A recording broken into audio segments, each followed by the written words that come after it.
This video will show how to prepare a car for ice racing in the CASC Ontario Region Ice Race Series. Before you start, I recommend you visit the CASC.ON.CA website and browse through the ice racing pages to see what it's all about. This is the first part of 3 videos. This part will cover the preparation required to pass the safety scrutineering inspection, so your car will be allowed on the track. The second part will show the additional work you should do to protect your car from the rigors of ice racing. The third will summarize other important topics such as licensing, registration, etc.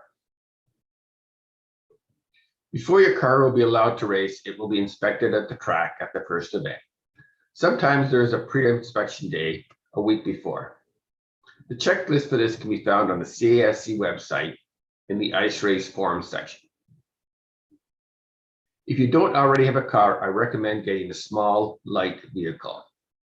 It does not need to be roadworthy, but it should still be in fair mechanical shape. Remember, the scrap value of a car is around $450, so it is unlikely you'll get it for anything less. Before you start working on your car, you should download a copy of the rules and regulations from the CASC website. Read it over. It is not huge or heavy reading. The car you will see in this video has a full roll cage and 4-point harnesses. This additional safety equipment is not required for the rubber to ice classes. Most of the racers do not have these. Your car should have a general stock appearance. Any major damage should be hammered out or covered with sheet metal. No need to fix all dents perfectly. No Bondo, please. The paint on the doors, fenders, hood must match the color or pattern on the rest of the car. Grab some household rust paint, a brush, and paint any mismatched panels if you have any.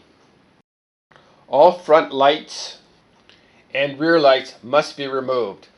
Most competitors cover them up, but it is not mandatory. All cosmetic body trim, like door side moldings, must be removed. Window trim, door handles, and mirrors are usually high enough that they're not a problem. If you have a lower road spray deflector and it is securely attached, leave it.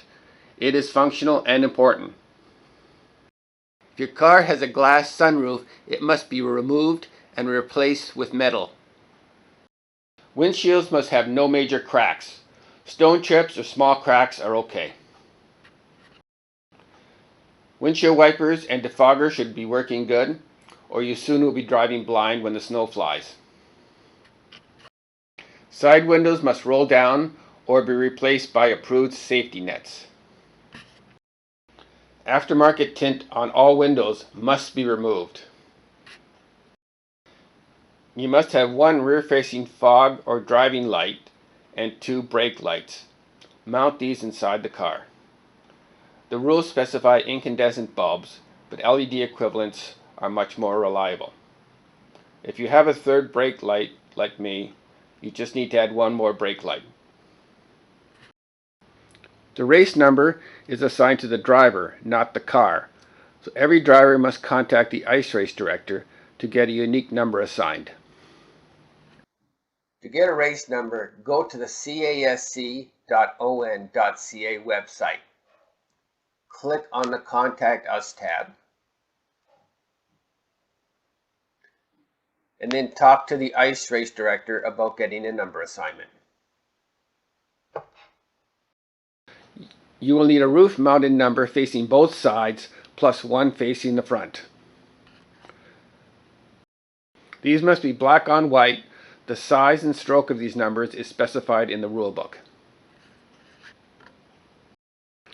A common way to do this is to make a board with both numbers.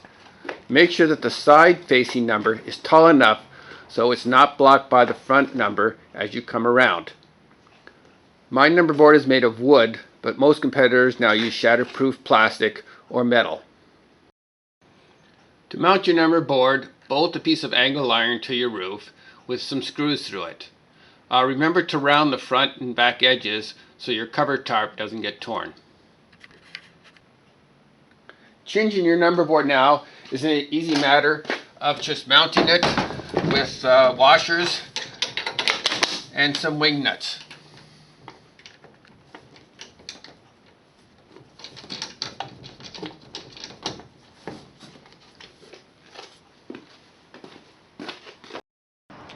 In your first year, you will need a rookie triangle. This can simply be taped on the rear window. Check the rule book for the size and the color. Stock bumpers are okay, but they must wrap around and attach to the fender. There must be no gap where racers could hook their bumpers together. Make sure the bumper covers are securely bolted to the car. You must have a front tow hook and a rear tow hook. If your car does not have factory tow hooks, get a piece of chain, loop it around the frame so it hangs slightly under the car. The stock fuel tank is okay, but if you need to replace it, see the rule book for details. The exhaust system and muffler must be working. It will be tested at the track with a sound meter. Brakes must work on all four wheels and must not be leaking. A brake test will be done by firmly pressing on the brake pedal. It should not sink to the floor. Make sure your engine size is within the rules. You can modify the engine, but usually horsepower is not a big factor in ice racing. The battery must have a solid mount and the positive post must be covered. If you add ballast to your car, make sure it is securely attached. Seats must have headrests. The factory 3-point seat belt is acceptable. If you have a 4-point harness, use it. You must have a grab handle for the passenger. All airbags must be completely removed, not just disabled.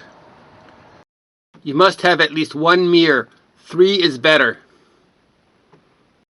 Handheld cameras are not allowed in the car. They must be mounted to the roll bar or the dash. A light camera like a GoPro can be securely mounted to some place like the mirror.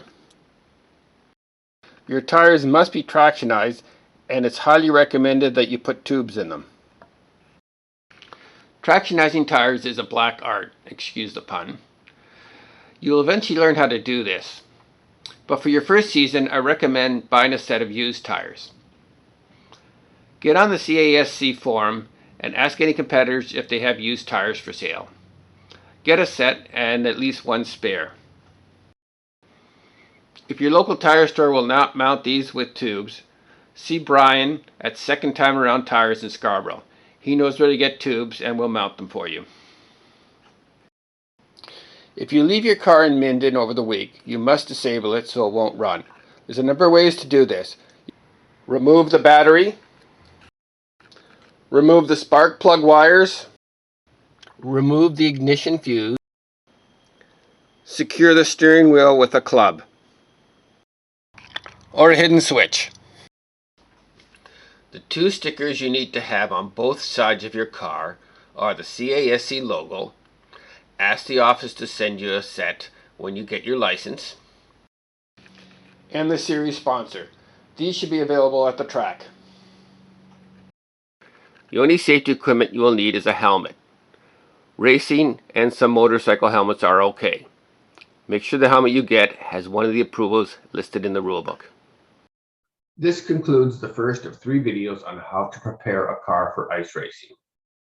The second video will show vehicle prep that should improve the reliability of your car, so your racing experience will be more enjoyable.